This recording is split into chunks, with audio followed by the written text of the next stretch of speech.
Hello everyone, civil step के इस video में आपका स्वागत है। हम अपने स्थापना सीरीज के अंदर यूपीएससी प्रीलिम्स में आए हुए प्रीवियस ईयर क्वेश्चंस को डिस्कस कर रहे हैं। इंडियन पॉलिटी का यह 19th लेक्चर है। इसके पहले के लेक्चर अगर अब तक आपने नहीं देखा है तो आप उसे देख सकते हैं। इन लेक्चर की मदद से आप प्रीलिम्स के लिए इंडियन पॉलिटी की तैयारी काफी आसानी से कर पाएंगे और काफी आसानी से इसके कॉन्सेप्ट को समझ पाएंगे। आज के लेक्चर में हम कॉन्स्टिट्यूशनल बॉडीज से रिलेटेड क्वेश्चंस को डिस्कस कर रहे हैं। इसका यह पार्ट 3 है। अगर अब तक आपने पार्ट 1 और 2 नहीं देखा है तो आप उसे देख सकते हैं। साथ ही साथ इन क्वेश्चंस को अगर आप क्विज फॉर्म में अटेम्प्ट करना चाहते हैं तो हमारे वेबसाइट civilstep.com पे विजिट करके आप अटेम्प्ट कर सकते हैं। वहां से इस पूरे लेक्चर का पीडीएफ भी डाउनलोड कर सकते हैं और साथ ही साथ आप चाहें तो आप वहां अपना स्कोर भी देख सकते हैं। तो चलिए स्टार्ट करते हैं आज का लेक्चर। आपके लिए पहला सवाल है, Which one of the following duties is not performed by the Comptroller and Auditor General of India? 2001 में पूछा गया है। आपको बताना है इन दिए गए ऑप्शंस में से कौन सी ड्यूटी कैग के द्वारा नहीं परफॉर्म की जाती है। आपका ऑप्शन ए है to audit and report on all expenditure from the consolidated fund of India. आपका ऑप्शन बी है to audit and report on all expenditure from the contingency funds and public accounts. आपका option C है to audit and report on all trading, manufacturing, profit and loss accounts. आपका option D है to control the receipt and issue of public money and to ensure that the public revenue is lodged in the exchequer. आपको बताना है कि इनमें से कौन सा ड्यूटी कैग का नहीं है। जो आपका ऑप्शन ए है ये बिल्कुल सही है, जो बी है ये भी सही है और जो सी है ये भी सही है। लेकिन जो डी ऑप्शन है ये रिसिप्ट को कंट्रोल नहीं करता है, ये बस उसे ऑडिट करता है, देखता है कि जो भी गवर्नमेंट के रिसिप्ट्स हैं वो सही तरीके से आए हैं या नहीं, या और भी आ सकते थे। तो बस उसे यह कहता है, उसे यह कंट्रोल करने की बिल्कुल भी कोशिश नहीं करता है, या उसके अथॉरिटी में नहीं है, कैग के अथॉरिटी के बाहर है उसे कंट्रोल करना। तो आपका आंसर है D. Controller and auditor general के डिटेल को जानते हैं। कॉन्स्टिट्यूशन के आर्टिकल 148 के अंतर्गत कैग को एस्टैब्लिश किया जाता है और यह इंडिपेंडेंट ऑफिस होल्ड करता है। Indian audit and accounts department का यह हेड होता है। तो ये काफी इंपॉर्टेंट है, इसे आपको ध्यान रखना है। पब्लिक पर्स के यह गार्जियन भी होते हैं। साथ ही साथ ये पूरे फाइनेंशियल सिस्टम को कंट्रोल करते हैं स्टेट और सेंटर के लेवल पे। कॉन्स्टिट्यूशन के जो भी लॉ हैं फाइनेंशियल एडमिनिस्ट्रेशन से रिलेटेड उसे यह होल्ड करता है। तो इसे भी आपको ध्यान रखना है। कैग का अपॉइंटमेंट प्रेसिडेंट ऑफ इंडिया के द्वारा किया जाता है। इनका कार्यकाल 6 वर्षों का होता है और यह 65 वर्ष की आयु तक सर्व कर सकते हैं। यह प्रेसिडेंट को रेजिग्नेशन लेटर देके रिजाइन कर सकते हैं। तो इसे भी आपको ध्यान रखना है।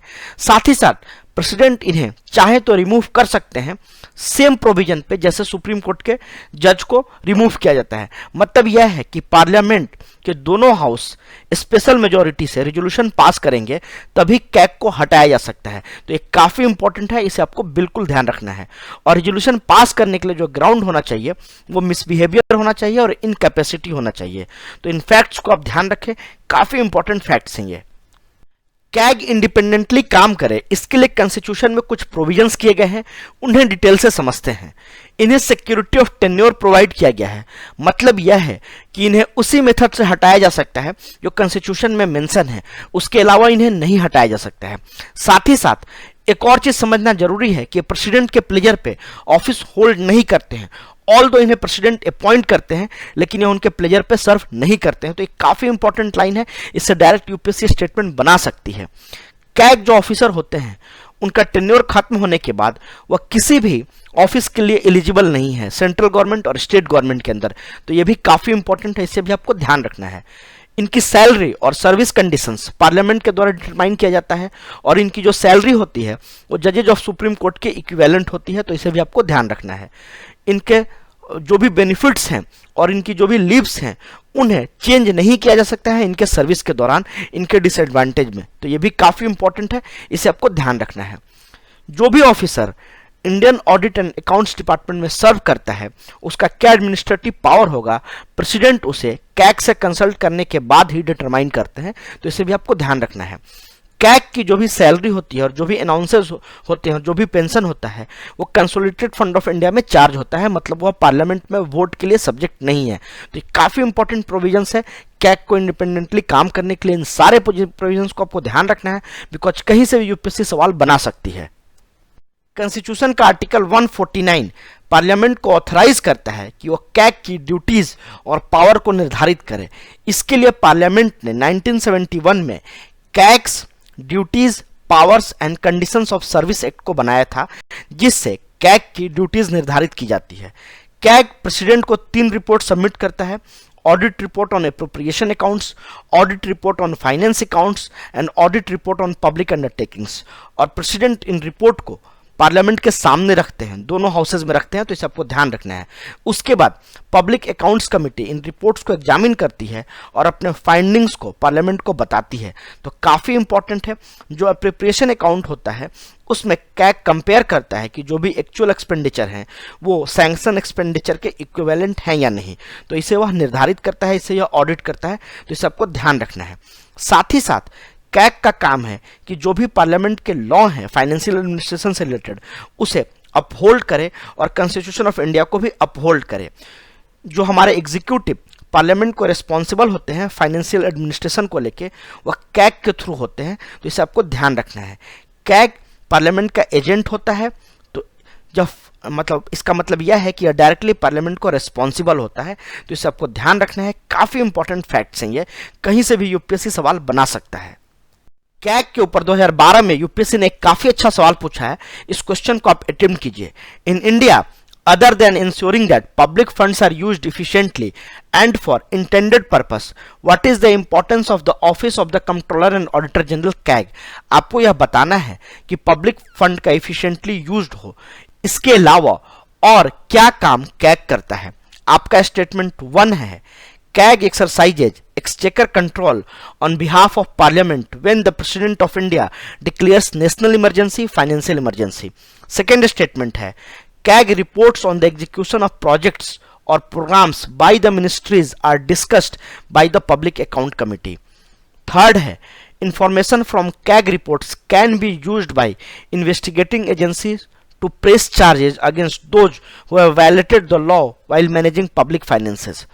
Fourth है, while dealing with the audit and accounting of the government companies, CAG has certain judicial power for prosecuting those who violate the law.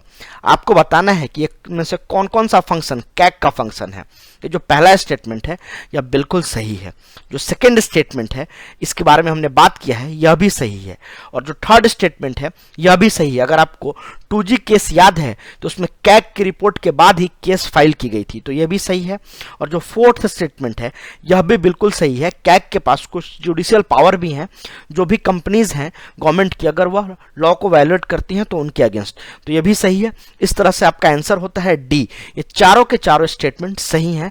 ये काफी इंपॉर्टेंट स्टेटमेंट है, इसे आपको ध्यान रखना पड़ेगा, बिकॉज यूपीएससी इन स्टेटमेंट को रिपीट करा सकती है आपके आगे के एग्जाम में। आपका आंसर है डी। आपका अगला सवाल है, consider the following statements attorney general of India can. पहला है, take part in the proceedings of the Lok Sabha. Second है, be a member of a committee of the Lok Sabha. तीसरा है, स्पीक इन द लोकसभा। चौथा है, vote in the Lok Sabha.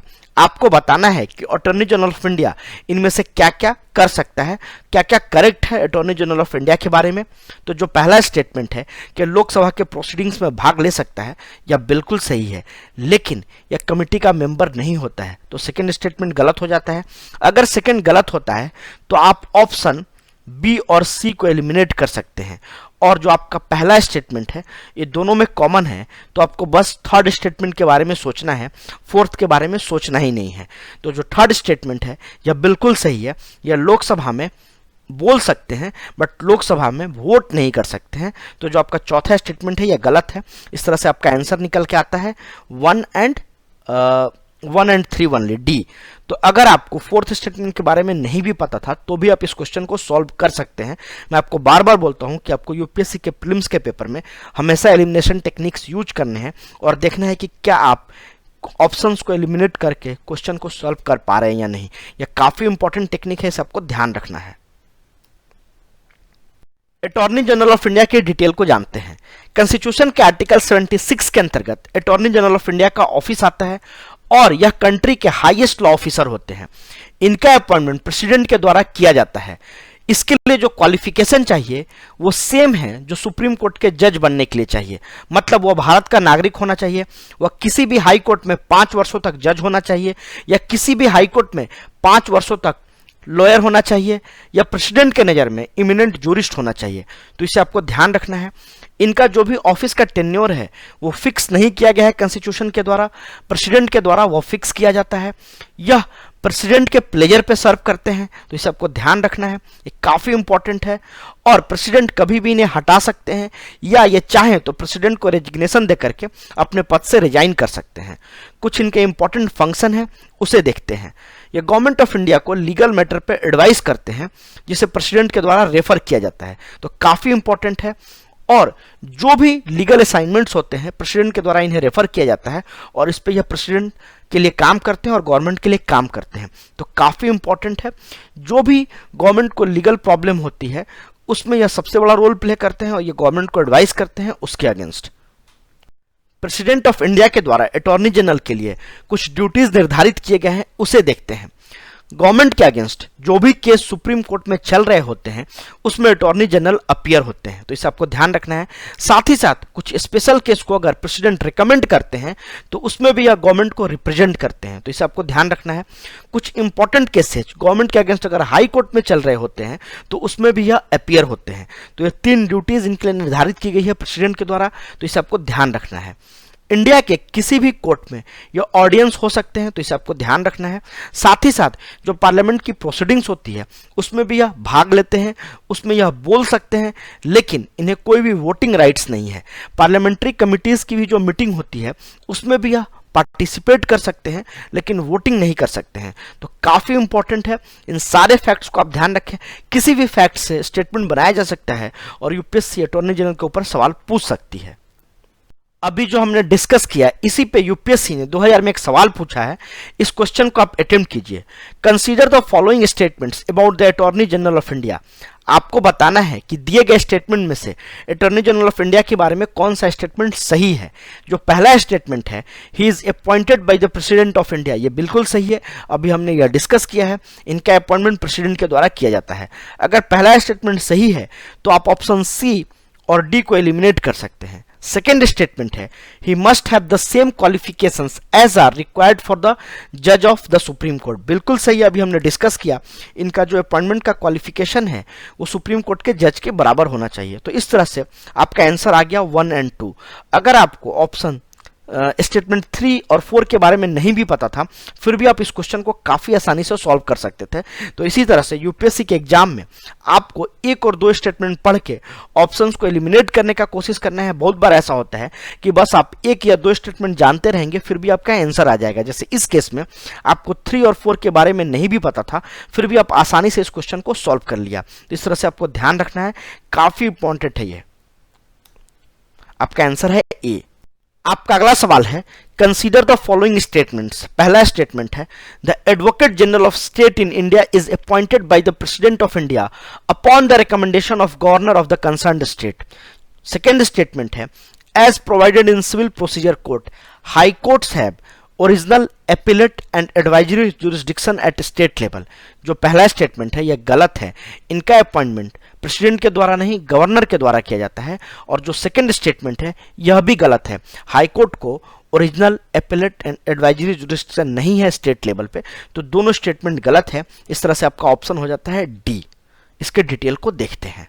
Constitution के article 165 से advocate general for the states का ऑफिस आता है। यह स्टेट के हाईएस्ट लॉ ऑफिसर होते हैं। जैसे सेंटर में अटॉर्नी जनरल ऑफ इंडिया होते हैं, उसी तरह से स्टेट में advocate general for the states होते हैं। इनका अपॉइंटमेंट प्रेसिडेंट के द्वारा नहीं गवर्नर के द्वारा किया जाता है। तो ये काफ़ी इंपॉर्टेंट है, इसे आपको ध्यान रखना है। इसके लिए जो क्वालिफिकेशन चाहिए वो सेम क्वालिफिकेशन है जो हाई कोर्ट के जज बनने के लिए चाहिए।